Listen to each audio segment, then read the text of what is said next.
Morning. All right, welcome to week 13, day 3. Today we're going to be talking a little bit about back-end third-party APIs. So if you guys remember way back when we first learned about APIs, we just essentially accessed an API from our front end, right? We did that basically through JavaScript and use a fetch to pull things in. We pulled in our data in JavaScript, and then we spat it right back out to the front end. That's a very shallow way of dealing with APIs. For instance, let's say that you needed to pull in data from your API, but you don't just want to spit it back out. Instead, you want to maybe do some processing with it in Python or save it to a database that you can then modify and play with and then send data from that database up to the front end. So before, again, we did a front end API back to the front end. Usually what we like to do, and this also is an added feature for security purposes, is going from the front end to the back end, accessing the API in the back end, and then pulling whatever shows up into the front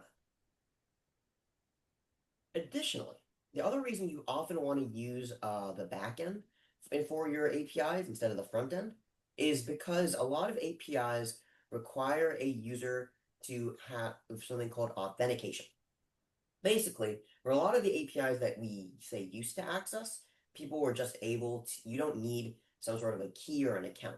You can just pull down from it because it's a free open resource. There are some APIs out there that you need to make accounts for, like Spotify's API, for example. And there are other APIs that you actually need to pay for to have access to that. Now, if you're paying for an API, you're generally paying for a certain number of API calls per month or per week or whatnot. And the API software needs a way to know how many calls you make. So it has to give you sort of a unique access point to the API, which it does by providing you with some sort of key. So giving keys out, or let me rephrase that. You should always hide your keys. This applies to cars as much as it does APIs. Because if somebody takes your API key, number one, they can use it to essentially, if you're using a paid account, max out on the number of calls that you make. Number two is, and that API keys can be tied to your email, a password, your name, maybe even banking details. So make sure that you're not exposing your API keys, because that can sometimes be a bit of a security violation. So think of your keys generally as secrets that are held. Now, you might say, okay, well, if I need to hide my keys, then what am I supposed to do with them? How do I provide that to the API? And the answer to that is something called an environment variable. So if we go back into my VS Code here, we see that there's a little file that I've created, which is a .env file. That's called an environment file. It contains environment variables. Now, the first thing we're specifying here is that this is a production environment, which means that we get to see all the warnings and flags and a couple other things. Then I've created two other fields here for my API public key, which we'll get into more, and then the API secret key, which is, again, that thing that is tied explicitly to my user. So right now, these are actual, characters. This is not my actual key itself. These are just placeholders. So we'll discuss how to get and copy the actual API key into the environment files shortly. But before we do that, let's actually talk a little bit about the API that we'll be using. So let me switch over to here. So today we're going to be using something called the Noun Projects APIs. Now, okay, everyone can see the getting started screen, right? So for those of you who are following along, again, we go and take a look at what they've got here. They have a bunch of different API endpoints that you can look at. I'm not going to put in my credentials just yet. But as it says here, using this Explorer to make requests will count against your hourly, daily, and monthly API call limits. Please be aware of your usage. Again, this is where your API account comes in. So specifically for today, we're going to be using their endpoint, looking at Pokeballs and call it an Ultra Ball. So let's figure out how we can use this API. So getting started, access the APIs available to everyone, blah, blah, blah. Visit the app management page to generate a new API key or manage existing keys. So I created a sample app. You have to make an account for it. And it says I've made no calls historically. Well, today I did make a couple just to test things out. And then now I have my keys that are going to show up. So the first thing here is, a normal key, and then the second one is going to be the secret key. So let's take a look and see what's written over here. So yeah, the main thing to keep in mind for why we need the keys is that the API is secured with OAuth. So you need to put in those two keys when using the API. Now, you guys, when you make your own accounts, if you do through Noun Project, will have different API keys from me.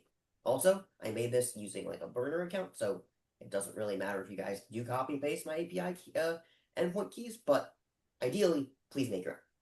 So let's switch back to GitHub and now to VS Code and talk through how we can actually use those API keys.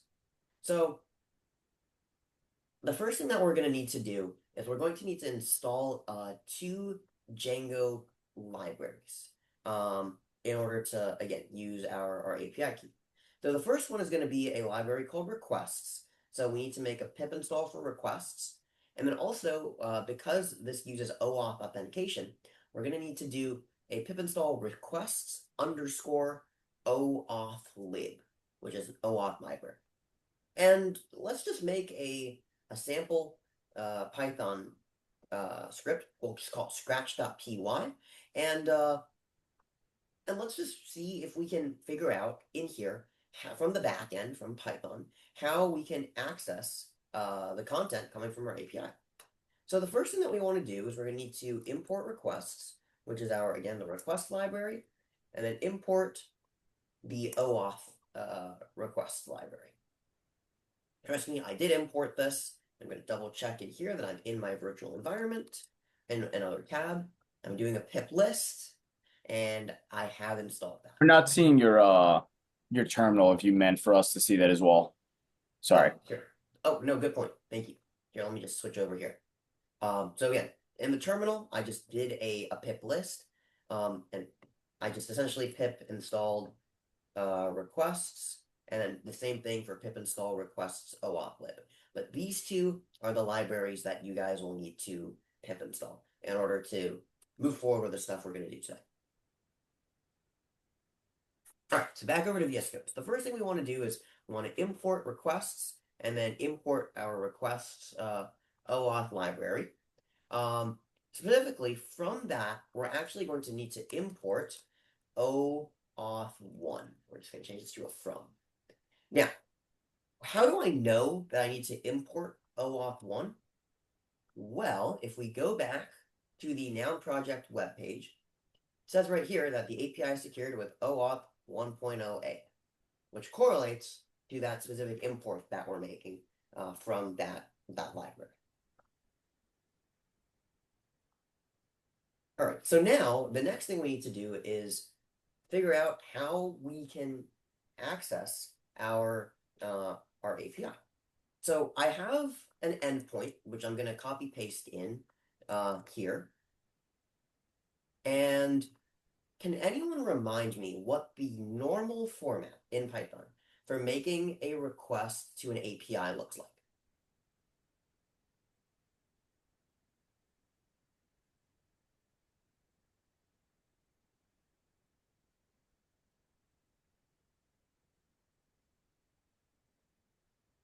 Or in JavaScript? Or what is the process in general for if I give you a link to an API and I tell you I need to pull down some data from it, what do I have to do?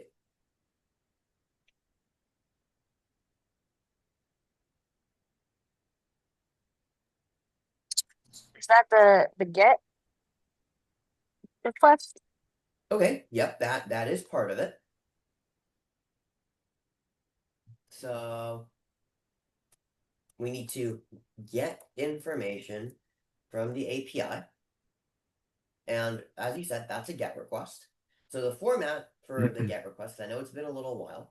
So let's just say that this is going to be a response request.get.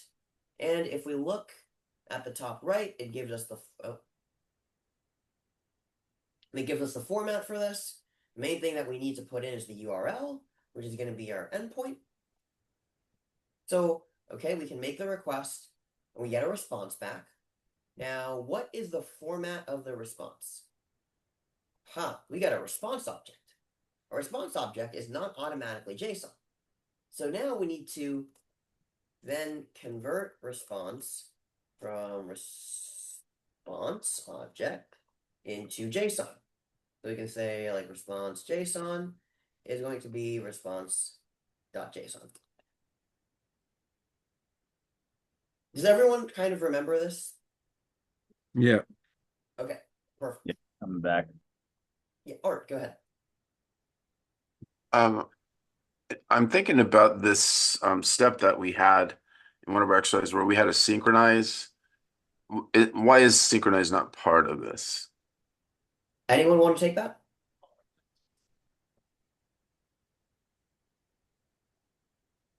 That is a really good question.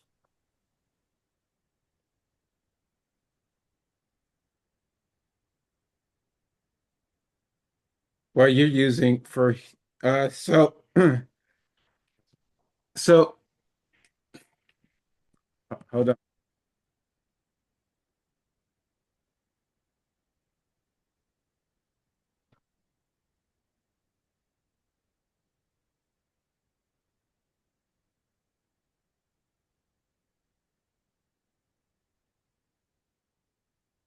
Sorry about that. Somebody else pick up the question. uh, can you guys hear me? Yep, we can hear you. Okay. All right. So here, Art, let me bounce that back to you. Which language did we use async and awaits in?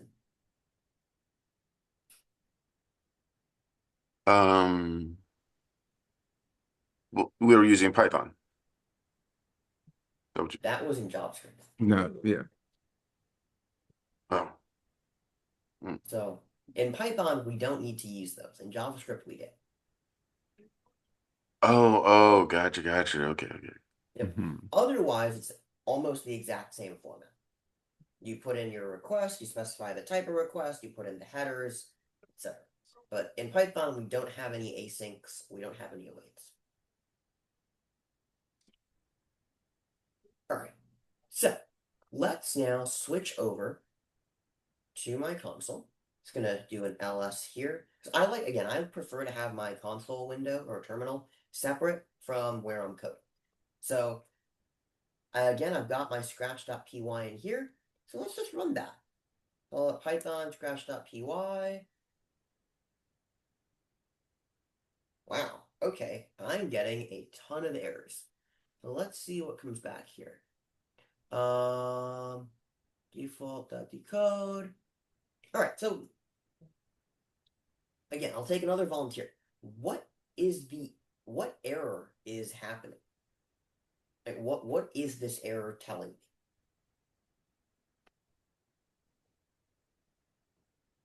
me? You got it raised a request JSON decode error, which is basically you're trying to decode the JSON, and you don't have enough. You haven't put enough information to be able to actually do it yet. So you need to add a little bit more to your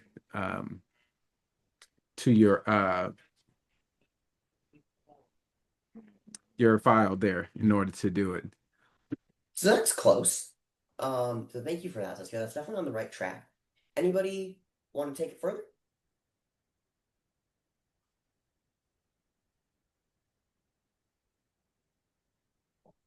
Okay, so let's break down the error message. So Cisco, you hit on the nail exactly on the head. It's a JSON decoding error. Now, that means something's up with the JSON that we are trying to convert. So something probably happened somewhere in our response. Now, what does that mean? Well, do we need to go to the response? I don't think so. So let's take a look at the error that we got. So it says that it's expecting a value in line 1, column 1, character 0. Logically, that means that it's saying, hey, I expect there to be a starting character in this JSON. Because JSON, it's a construct. It has characters in it. It's and it doesn't see anything. So it's basically saying I'm seeing a blank string. I'm not seeing any JSON get returned. Which means, going back to the code, that the response itself is probably blank. And we can double check that. Let's go back here. Let's just rerun it. That change. Oh, well, yeah, it's the same thing. So again, the response itself is blank. So why might the response be blank? Is there something that we are missing here? Adam, what do you think?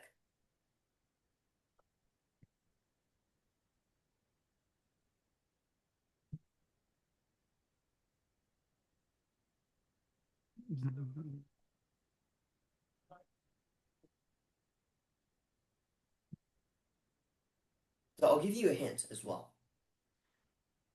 Have we done anything with the keys that I mentioned that we needed to access the API? Oh, do we not have the keys called anywhere? Or we're not accessing them here at all? You tell me. You're seeing the same code I am. Does the code reference the keys anywhere? No, I'm not seeing that. It does not. So think about this kind of like you're trying to go into a house and you don't have a key. You're not going to get into the house. The response that you get is basically a failed request because you didn't go inside the house, so it can't print it out, so it throws an error. What we need to do somehow is figure out how to get my API keys embedded into my GET request. So that's what we're going to do now. So what I'm going to have to do is I'm going to have to specify what my authentication is for this API endpoint. So that's where the OAuth1 comes in handy that I mentioned earlier. So we have a bunch of different keys in here that we can use. So the first thing that we're going to specify is going to be basically the client key, and the second one is going to be the secret key. So right now, I'm just going to go back and copy paste these in from my key management. Again, this is just a burner, so it doesn't really matter. But in general, never tell anyone what your keys are. So we have our authentication now, but our authentication isn't actually involved in the request. So what we're going to do here in the request.get is we're specifying the endpoint.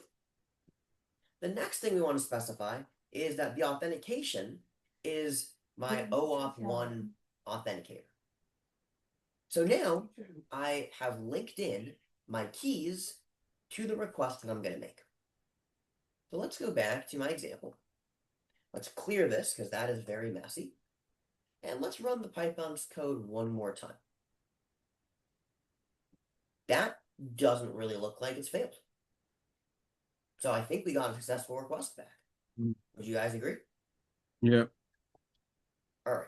So again, this is a super simple example of how authentication works. In order to access an API that is locked behind a key, you need to provide the keys and the authentication in your request in order to get data back. Otherwise, you'll get nothing. So that's a very important thing to keep in mind. Now, imagine this is not a very secure way to necessarily store an API key. Number one, this is plain text. Number two, this is going into your Python file. Your Python file is getting uploaded to your GitHub. Now, let's say hypothetically, you say, okay, well, I want to include all of the other stuff in my code, just not my authentication keys. How can I do that and still upload my entire project to GitHub? Well, I'll tell you, if you upload it right now, those authentication keys are going right onto your GitHub page for everybody to access, which we don't want. What we really want is it would be great if there was a way to store our authentication keys locally, and then when we deploy them, obviously, but keep them hidden when we upload them to GitHub. Now, does anyone remember how we can hide a file if we were to upload it to GitHub? Or Yes. not upload a file? Yes. In the get All right. ignore file. Git ignore. Perfect. So again, that's why we're not uploading our virtual environment. We're not uploading our PyCache. So let's add in a new file to that, which is a .env, or an environment variable file. So that goes right here. And again, you'll see that I've already created some placeholders. We have our production environment variable. We have our key and our secret key. So now I don't actually need to reference these. Let's there we go. I can just copy these into my environment file. Let's copy this one too, and then we can delete them from here.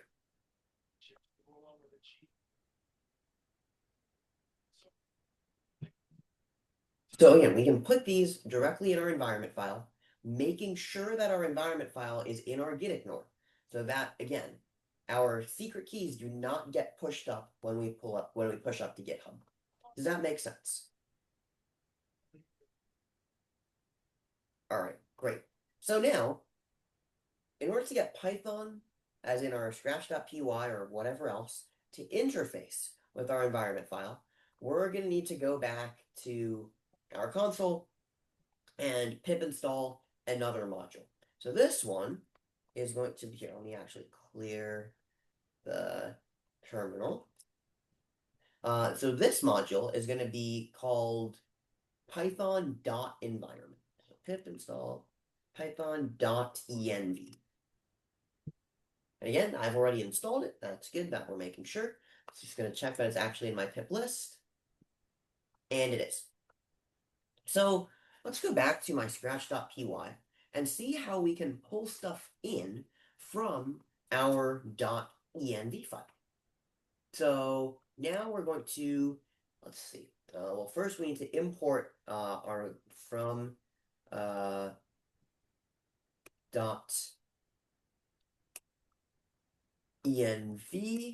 We're going to import, I believe it's load.env. And we'll wait for that to save.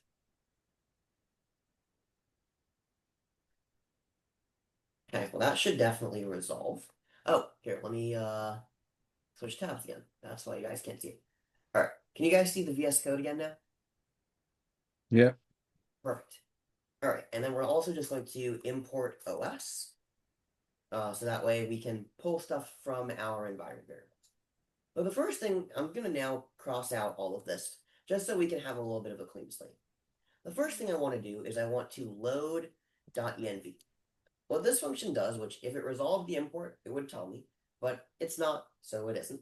This will essentially load all of the variables in our .env file into Python.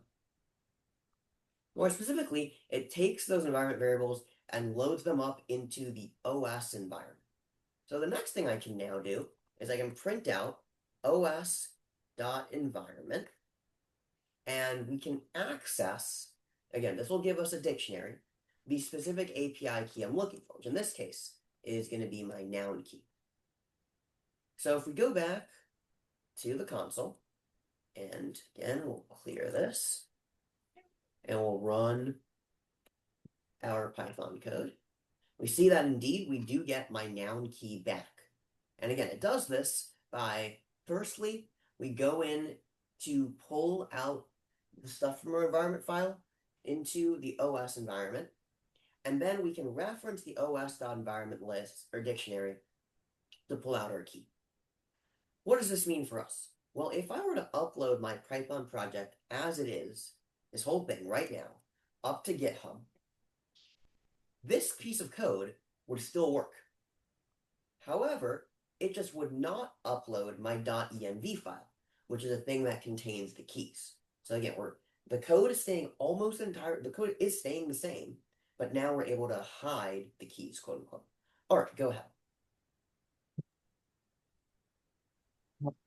We initially had the now key, the secret key in the on line 11.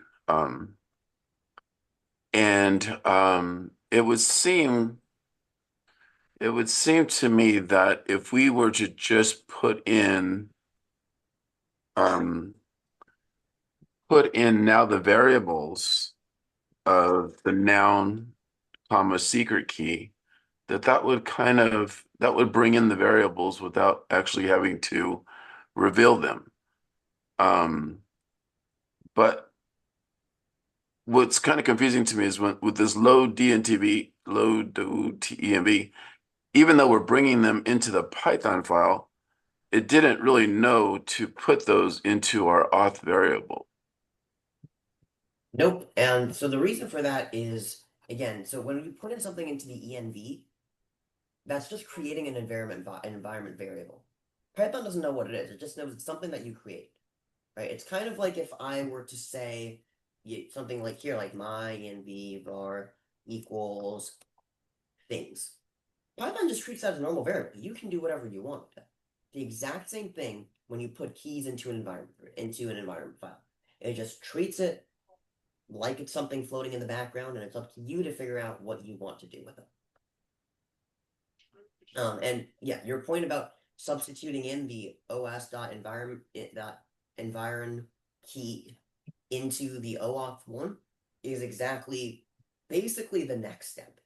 And we can confirm that this works too, right? So let's go back to our Django Pokemon example. Make sure that we get the same result. Boom, we do.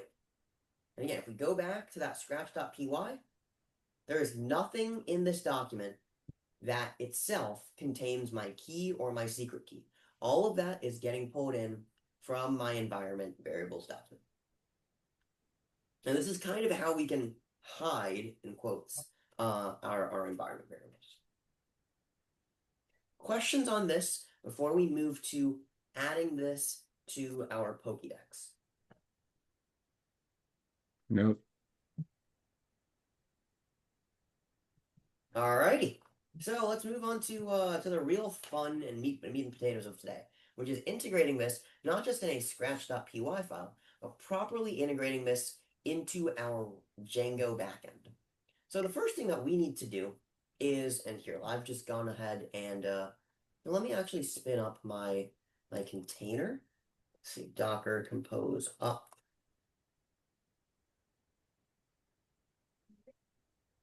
That running in the background, which should run a little bit faster. But while that's going, the first thing that we're going to need to do is create a brand new project in Django. Perfect. And the container is up and running, and I can confirm that in my Docker. Perfect. Is that we need to create a new project for a bunch of Pokeballs. Or more specifically, we need to create a new app within our Pokédex project. So, Joe, what do I need to do in order to create a brand new app in Django? You'll have to do Python manage.py start app, or well, I guess you might have to. Did we already start project here? So we're already Okay. doing it within the Pokédex project. Yeah. So start app and then whatever we want to name the app. Okay. Is that the only thing I need to do?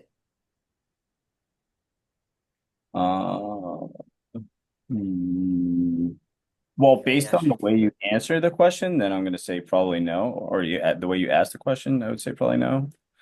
And I'm trying to put my apps here so I can remember. If anyone else wants to jump in too, feel free to.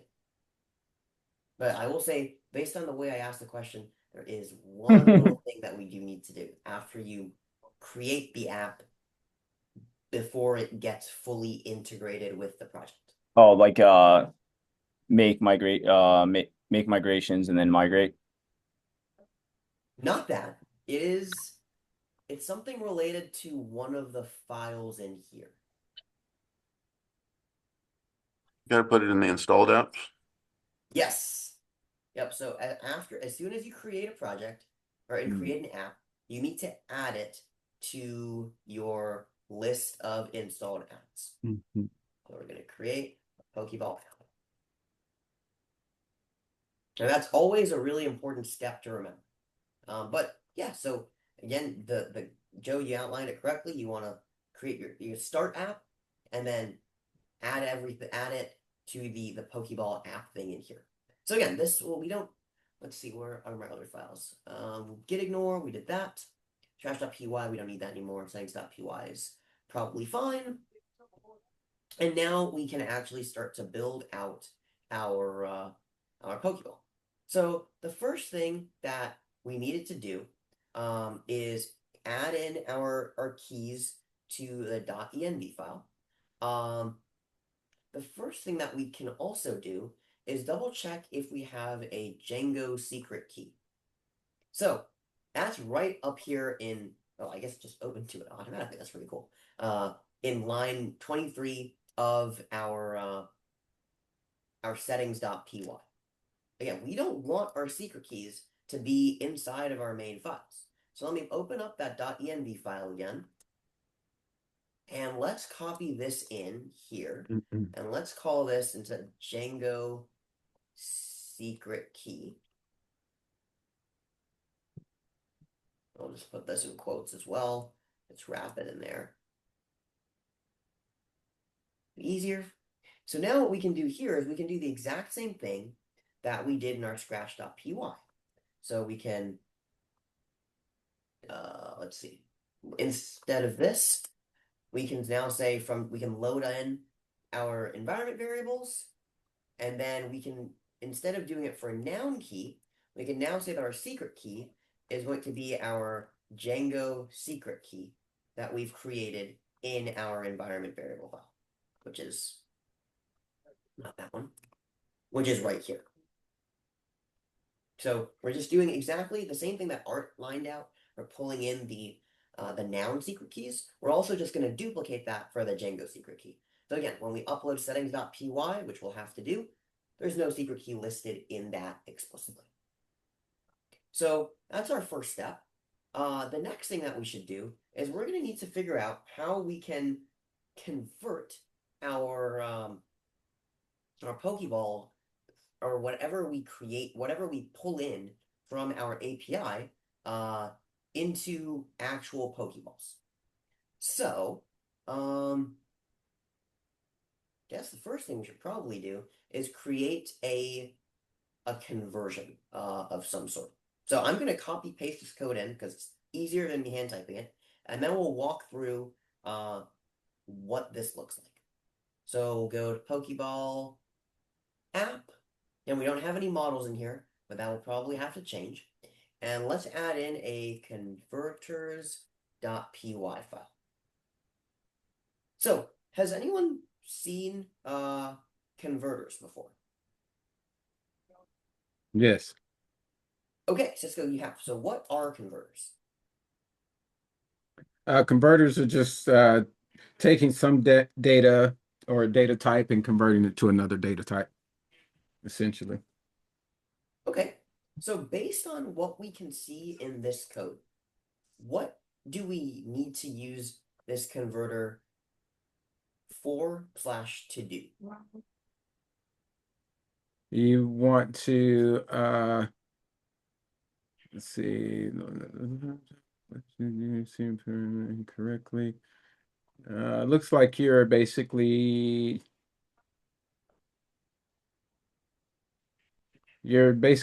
taking it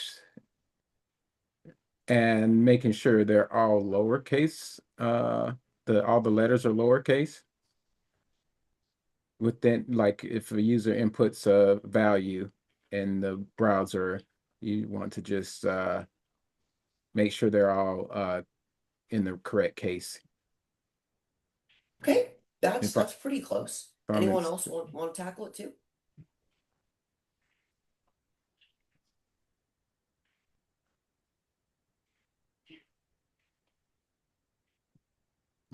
I thought it was referring to like JSON, converting to JSON and whatnot.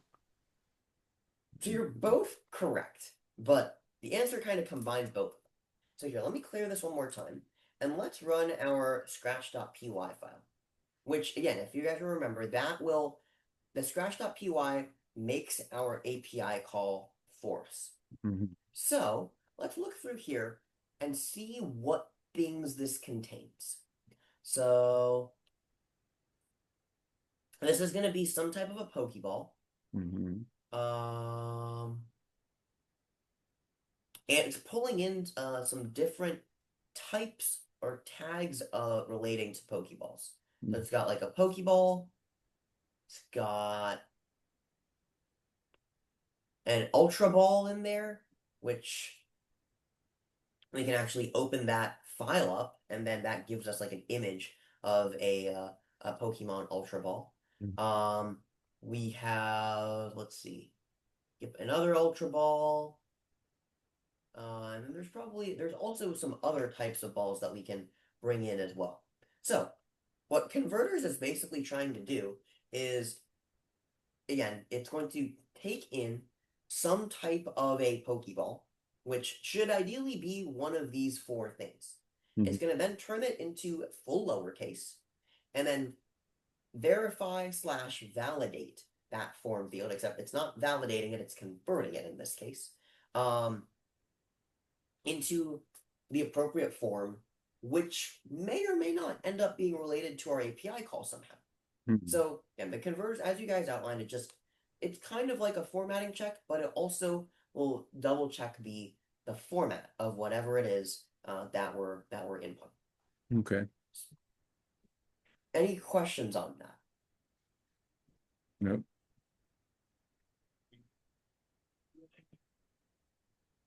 All right. So now that we have this converter copied and built, we now need to actually create some sort of a URL path that can use the converter.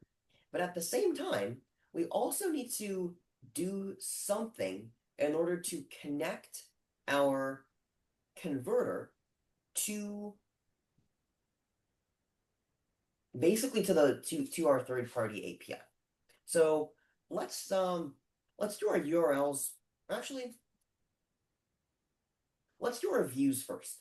So again, since the last time I taught you guys, I don't think I've heard anyone explain or talk through what views are. So, Adam, do you want to maybe tell us a little bit about what Django views are or do, and how those are related to URLs? I'm probably not the best person to ask because I know I learned about it, but it fled my memory.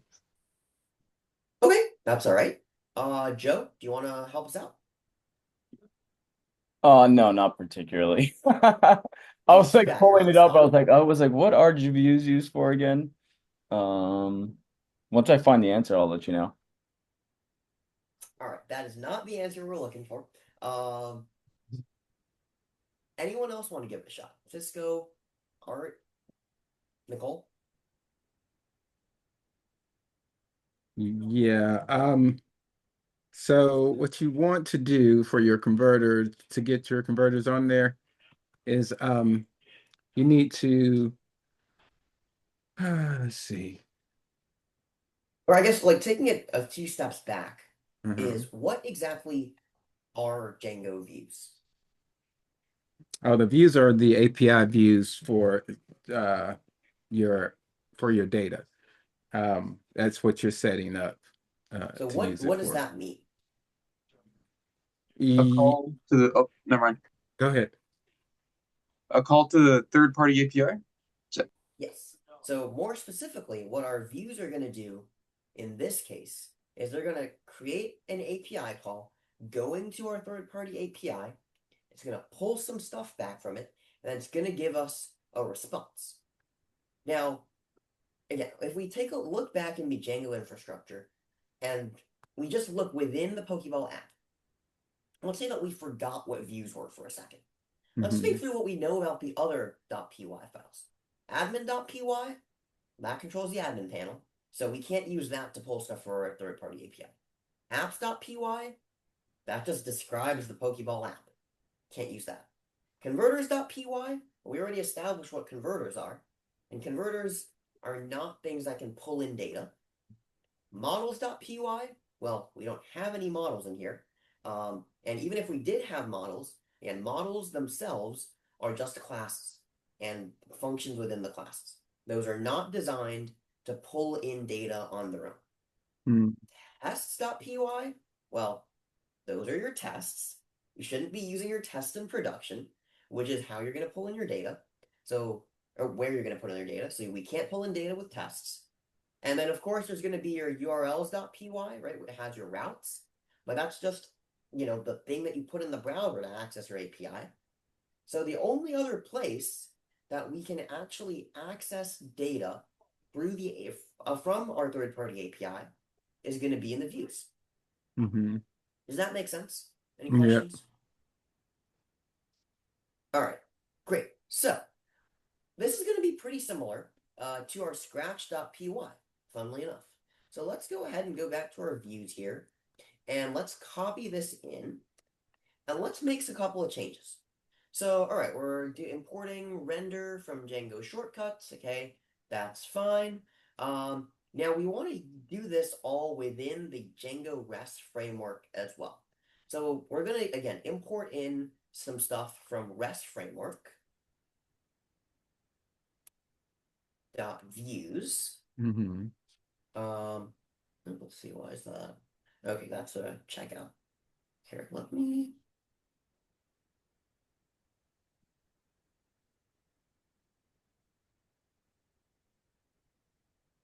actually just spin this up into my virtual environment real quick. Just see if that'll help us with any of these things.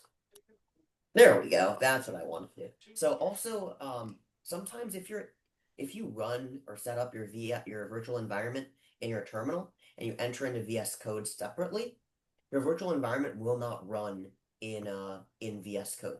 So in order to get it running in VS Code, you'll need to basically go down to the Python version down at the bottom right, and then choose your interpreter path. And usually, the virtual environment one will be the first one that shows up. So when you click that, okay, let's just do that again. When you click the virtual environment interpreter, then that'll resolve, or should, most of your import issues.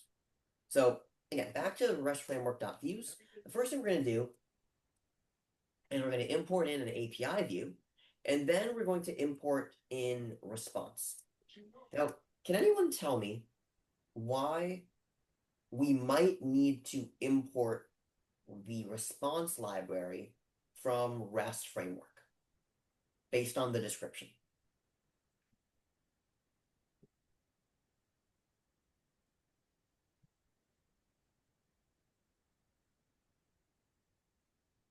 Because you need to be able to get HTTP requests for different media types and get the response from them. Okay. Anyone else want to try this? You're correct, but let's dig in a little bit more. So again, let's go back very quickly back to the results from our API. Our API is throwing out a ton of random junk inside this query. I will say there's a couple of things that will be of interest to us within all of this. The main one that'll be interesting to us is, oh boy, I need to find this. The thumbnail URL, which returns a link to a picture. So, based on that information, what do we think our whatever thing we set up in the views to pull from our API, what do we think that's going to do?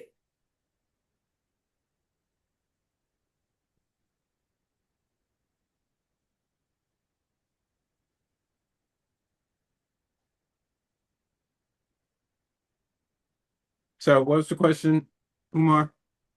So based on all of the stuff that I just showed in the API call response, Mm-hmm. and the fact that the thing I've highlighted is a URL to an image, Oh, okay. what do we think the main thing coming out of the views should be?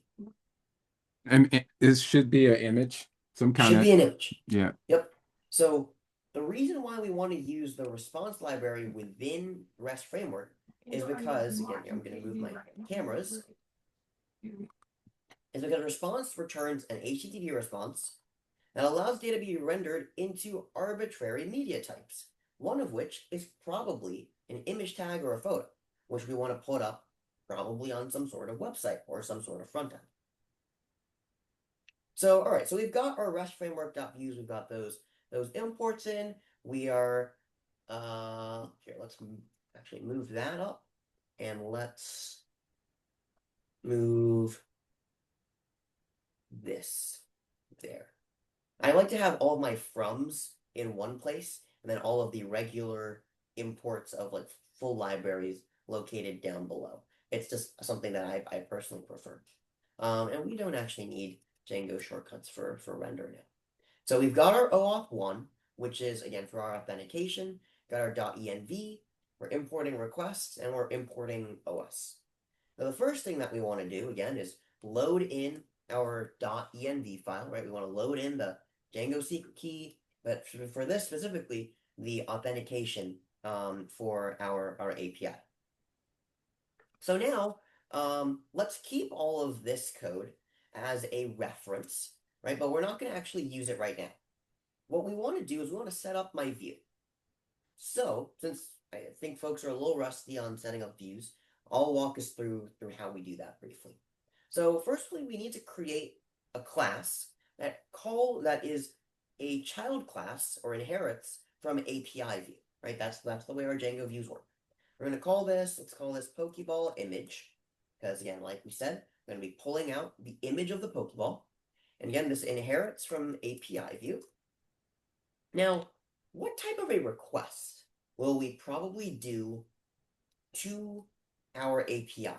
Not the API we're calling from, but our API that we're setting up in the backend. Would it be a GET request, a fetch, or a GET request, a put request, a push, a delete? What do we think? In order to get You're gonna an image, you're gonna do a GET request. we're going to do a GET request. So let's set up a GET function. So what are the parameters that I need to include when I'm setting up a GET function within a view? Self and request. Self and request. Yep. And in this case, there's one more thing that we want to include, which is the specific Pokeball type that we want to get. Now you might say, well, why do we need to include that? Well, if we again go back to the converters.py, that's what the converters are for. That pulls out which Pokeball type is associated to the given image that we're pulling out. All right. So the first thing that we probably want to do is let's start off with our authentication. So here, I'm going to move my endpoint to be a global here. And I'll put my authentication within my GET request. All right, so I've got my auth set up. Now we're going to actually, let me change the endpoint. And we'll make the endpoint dependent on the ball type. So again, if we take a look at our converters, we have 4 types of ball. We have Master Ball, Pokeball, Ultra Ball, and Great Ball. Now, inside our endpoint, the one that we were using before, had Ultra Ball as the only type of ball that was getting pulled. Here, we want it to be flexible. We want this to be our custom ball, whatever it is.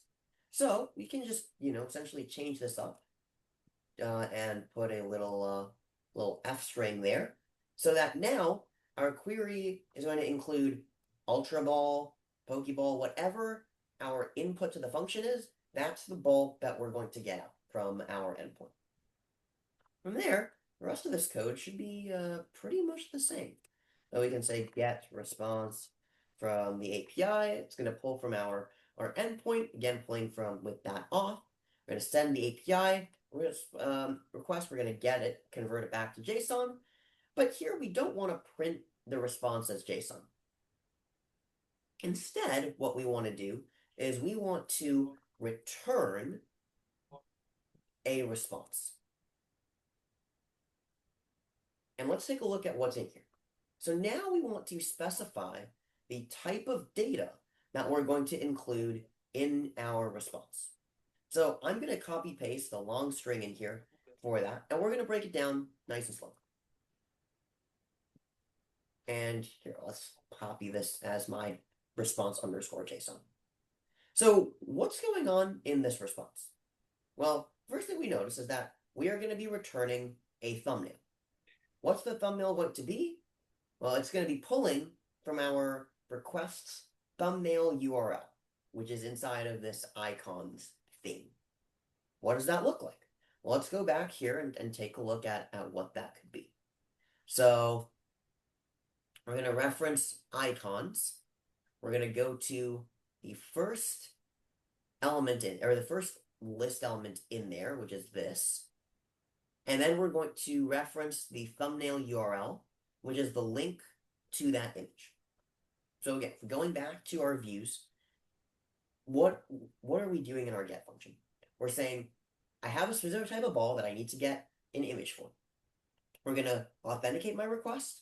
I'm going to make a request to my endpoint to pull that specific ball out. And then I'm going to interpret from the response, turn into JSON, the link to a thumbnail that I will then return as an HTTP response. So essentially, given a ball type, return thumbnail of appropriate Pokeball by accessing noun project API. Does that make sense? Any questions about that?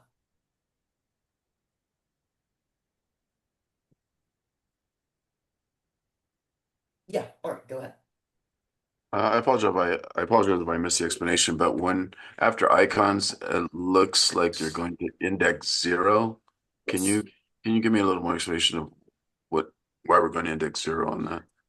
Sure. So that all goes back to the format of what gets returned from our API call. So if we take a look at icons here, the thing that is returned is a list, and we can tell that because of the square bracket. Because it's a list, we need to access some element within that list, which is in turn, the element that we want to access is this dictionary. So we want to access the first element within the icons list, which is this whole thing. And then within that, we want to access this thumbnail URL.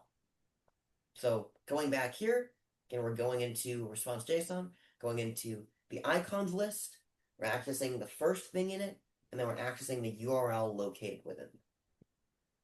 So that formula is created based on the output format of the JSON. If you're using a different API, you'll have a different format that you're going to use to pull things.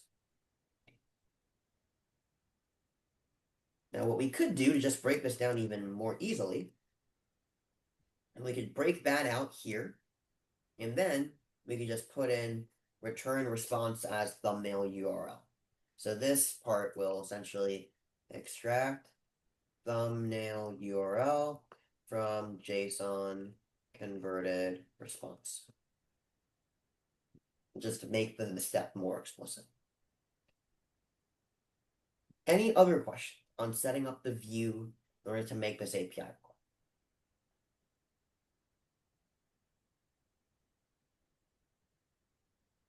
All right, one more part, and then we are done-ish with lecture for now. So, we have a view. Can I access this view at present? No, No. Why not? because you haven't created a path, URL path for it yet. All right, so sounds like this might be a good time for us to do that.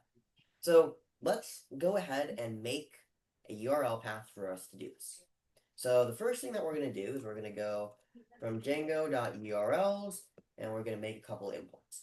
First thing we want to do is we need to import path, and then we also need to import register converter. Actually, why am I writing this out by hand? I can just copy paste all that from here, and then we'll just change up the format.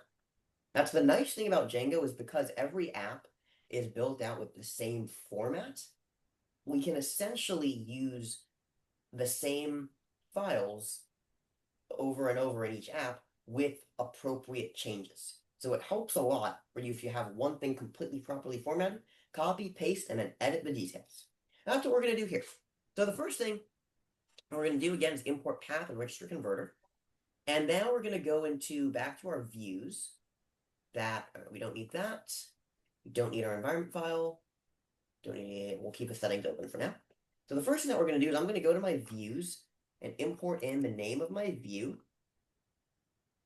which is Pokeball image. And then the last thing is I'm going to go into my converters and import the ball type converter instead of interstring. Okay, so now we can register the converter, and we can just call this like ball type, say ball type. And all right, so now we need to add in some URL patterns. Let's see if there's anything I'm missing. Well, we only need one path. So actually, let's just do this one down here. So we'll do ball type, and let's see what this needs to spit out for our view. Well, the first thing we need to do, I suppose, is we actually need to create our Pokemon image dot as view, right? So we need to access the get request in view form that we just created, and then this thing takes in ball as our input, not that one. Let's go back here. We're going to take ball type, which is again whatever thing we type in, and then convert that to a value called ball. That value called ball then gets passed in to our Pokeball image view as ball, which then gets sent up to our query. That query then comes back down with an appropriate link that gets then returned to us. Let's just say Pokeball thumbnail. So again, what's going on? So here we're going to say Pokeball description, Pokeball type is going to go back to our view, or is going to get converted to proper format, right? Which is where the register converter comes in. After that gets converted, it's going to get sent over to our view as ball variable. Then that's going to be added to endpoint link. After it's added to the endpoint link, we're going to access API endpoint via authentication, get JSON back from API endpoint, extract appropriate Pokeball thumbnail, return thumbnail. So this is the full flow that we're going to run through when we access stuff from our URL patterns.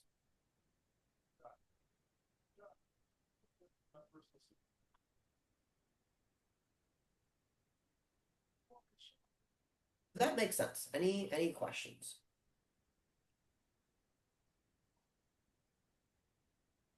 Change that.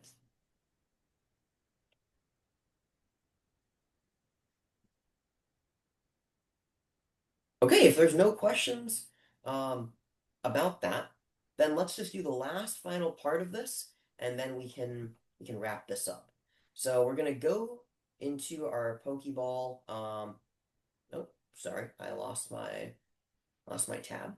Let's go into our urls.py in our project, and now add our app into it.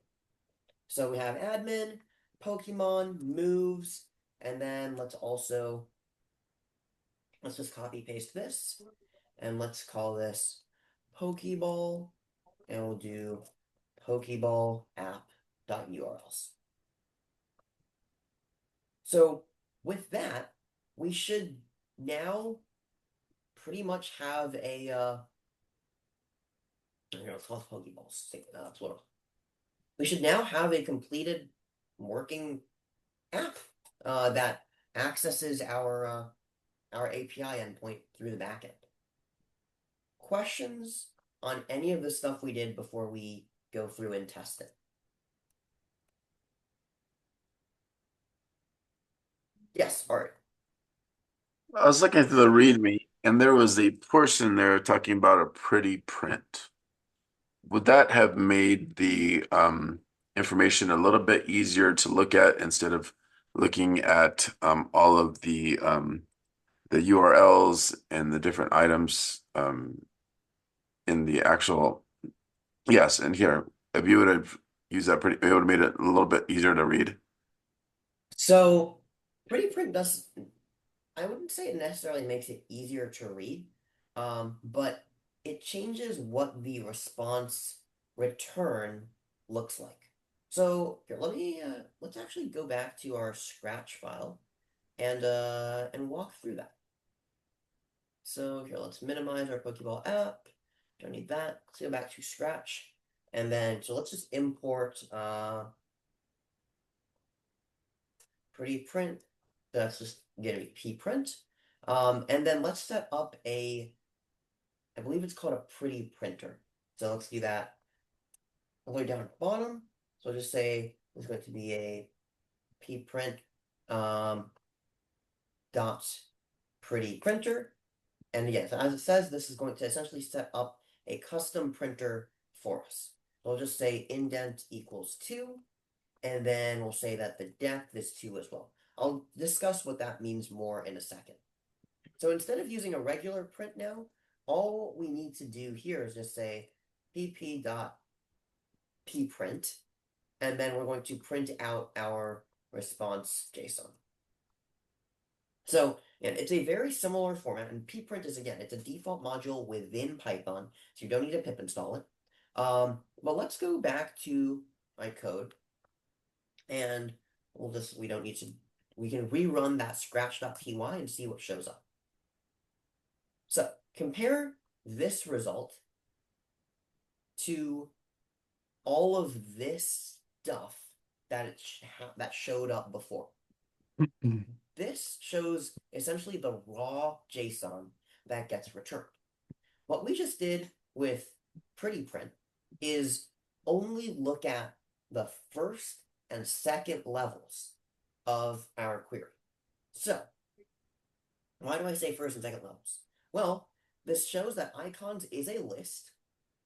What is it a list of? It shows us that each list item is going to be some sort of a dictionary. So it's going 2 levels deep from the overall view. It does not show us what's inside each of the dictionaries or inside of the one attached to monthly. But it gives us a nice high-level view of what the return from our JSON looks like. Does that help? It does, but the pretty print doesn't seem very useful because we can't see that URL anymore for the thumbnail. Well, let's see if we can change that. So let's make it go a little bit deeper. Let's change it to 3 levels of depth instead of 2 and see what shows up. How about now? So the other nice thing that I like about pretty print as well is that it can indent things for us, which makes it easier to see and read compared to spitting it all out in one line. So in this case, this tells us really, and also you can do this through Postman too, really easily. What this tells us is if we want to access that thumbnail URL, which is right here, we have to go icons. It's a list, so we're going to go to the 0th thing in the list, and then we have a dictionary, and thumbnail URL is just inside of our dictionary right here. So you can use additional depth to get more granularity. But if you just want a high level overview, then you don't need, then you can just use depth of 2 or 1. But yeah, good question. Any other questions?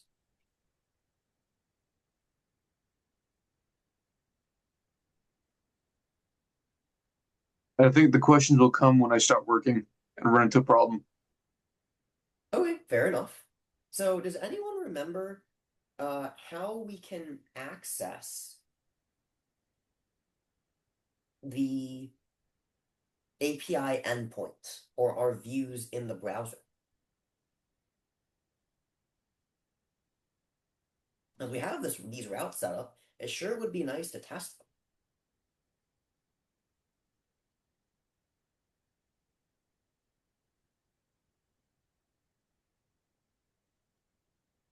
You mean like run server?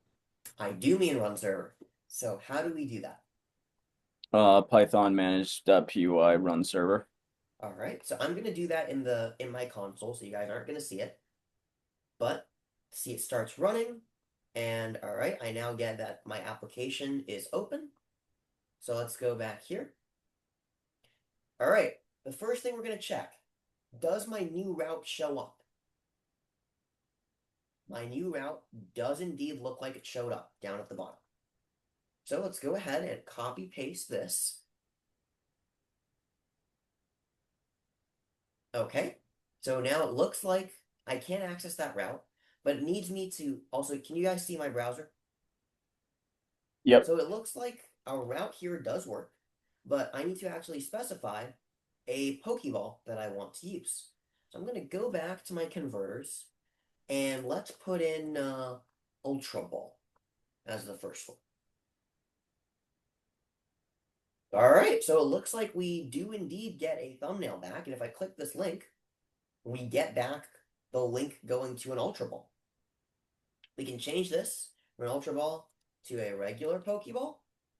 It should give us a different link, which it does. I don't play Pokemon, but I know that this is a normal Pokeball, and the other ones do not look normal. So it's a good sign that it's working correctly. Now, let's mess this up a little bit. Let's call this one a art ball. And we see that it doesn't work because that is the wrong, that's not a valid type of Pokeball as defined in our converters. And that is not included in here. So it only allows the types that are included, and it successfully gives us the link to the thumbnail that we requested. So again, in conclusion, in today's lecture, we essentially covered a flow that allows us to go from, you see where I put that, to go from a Pokeball type or some form of user input to your API to pulling data from an external API and then bringing that back in through your backend. Yeah, Art, go ahead. Art ball didn't work because it wasn't in that list. But that function is also supposed to drop everything down to lowercase. So if you were to go in and do uppercase ultra ball, it would still would have worked, right? Let's see. It looks like it autocorrects it. So now you're thinking exactly like a debugger and a tester, which is if you create a function that should have a bunch of correcting functionalities, you need to check every single one of them. So saying, for example, like I thought I'd tested it, and then you came in and said, hey, isn't this supposed to correct everything in lowercase? That's exactly the type of corrections and thinking that we want to encourage. So keep that up. Umar, can you show me the scratch.py file again real fast here? Sure. Anything you want to ask about? Well, I'm getting errors when I'm trying to run it, and let's see. I think I got everything. Yep. Okay. Here, let me pause. Alrighty, talk us through what you have. Yeah, well, this is the error I'm getting when I'm just trying to run the maybe this is why, because I'm just trying to run the scratch.py file Alright. and test So the and So it's Cisco, saying, I'm going to ask you to take a back seat for a second, okay, and we're going to have the rest of the class debug what is going on here. So let's see. We'll start with Nicole, if you're able to respond. Yep. Awesome. Okay, perfect. So break down the error message in Cisco's console for us. So it looks like it is erroring on the noun here. So it's also line 9.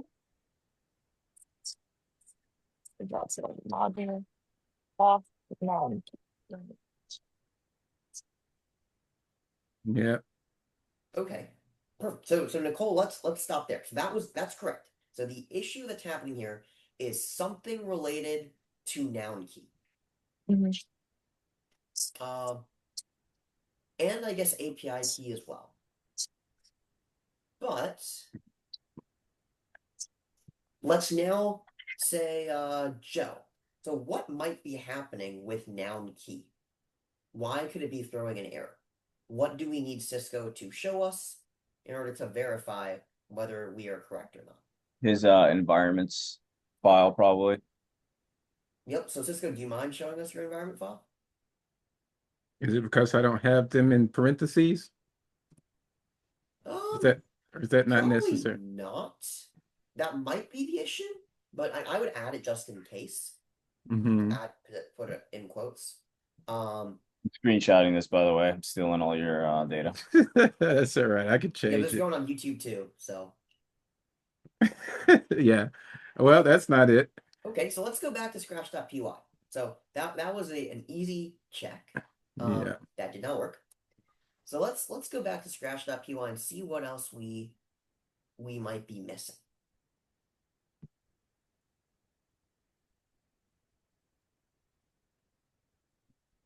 I will tell you that I did get it to work on the so using my API key and Actually, hang on, go back. I think I know why the issue's happening. But I want to turn that over to someone else first.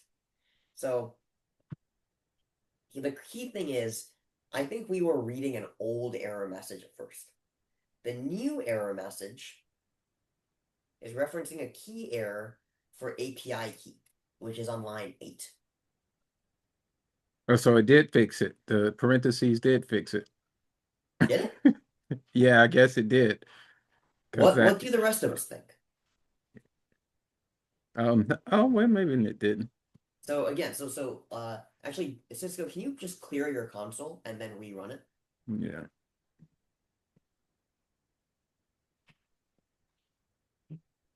That PP print, pretty printer. I Well, noticed I think you might not have imported it. oh, Oh, you did. I did up here. Oh, well, it's on line 15. It should be pp.pprint. P print. Yep. And again, that's what's written in that attribute error as well. So Oh, try it okay. again. Okay.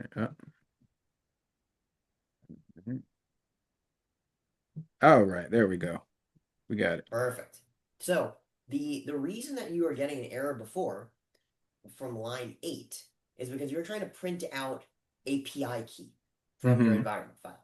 If you go back to your environment file, I don't have one. you don't have API key there, which Yeah, is why it was triggering an error. I got you. I got you. Okay. Good to know. Thanks. Any other questions, comments, concerns before we get to assignments? All right, that concludes lecture.